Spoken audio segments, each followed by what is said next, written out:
South Australia, pretty country. I told Mr. DuPont and his hierarchy to go and get stuffed. And pretty unhappy farmers. They've allowed a poison to be used, and they won't come out and even look at the problem. He's talking about this product, a chemical he thought would help his orchid crop grow, but which he says ended up wiping it out. Totally to the family, about $2.5 million, and to those that are employed, 9 people, they've lost their employment. We had a very good name, a good reputation, and we grew very good flowers. Another farmer, another story of how once he sprayed Benlate on his flowers, the crop ended up like this. They'll have it. We'll completely have it. Put in new soil, or in some cases new soil, and in other cases we tried a different alternative crop, but that wouldn't even work. That didn't work at all. That was a waste of time and money. Isn't this just a case of bad farming on your part? No, no.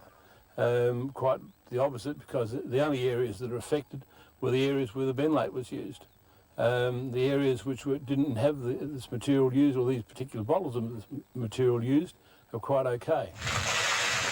Contaminated. Ivan May and others are so certain Benlate killed their crops, they called in a justice of the peace to seal bottles of the fungicide for testing. The effects have been so dramatic. The effects on the plants have been within a matter of days, or certainly within a matter of 2 weeks. And the connection between the things is undeniable.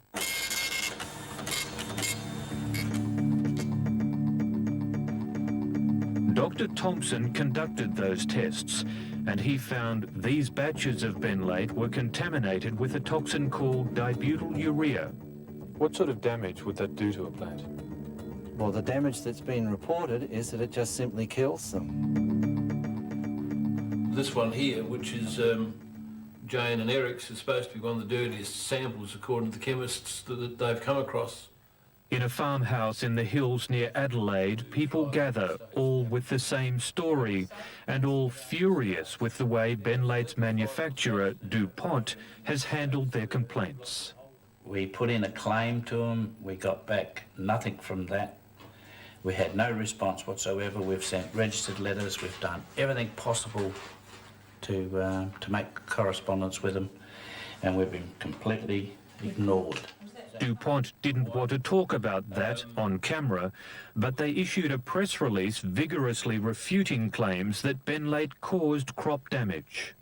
What has the Department of Primary Industries said to you about this? Sweet Fanny Adams, because we must have written 30 letters to the department, and we've not had the courtesy of a reply at all.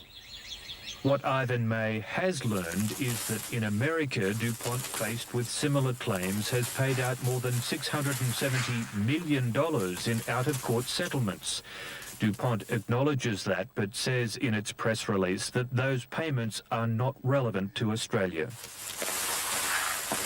Are you disturbed by what you're finding? Well, of course I'm disturbed. I mean, I've had particular contact with 3 growers, and I've seen at first hand both their personal situation with respect to the destruction of their life and their careers. They have no income now, and I've seen the destruction of their properties. So, yes, of course I'm disturbed about it. Well, just been pushed under the carpet. Just, you know, it's not a problem. He's only a small fish. He'll go away. Don't worry about it. If he goes broke, well, then he's his history, and if he stays alive, well, he'll go on with his life regardless. So it's just hopeless. I've got no regard for these guys now. They won't come and face up to their responsibilities. They deny liability. They just hope we'll all go away. I've used a chemical which has been okayed by the government.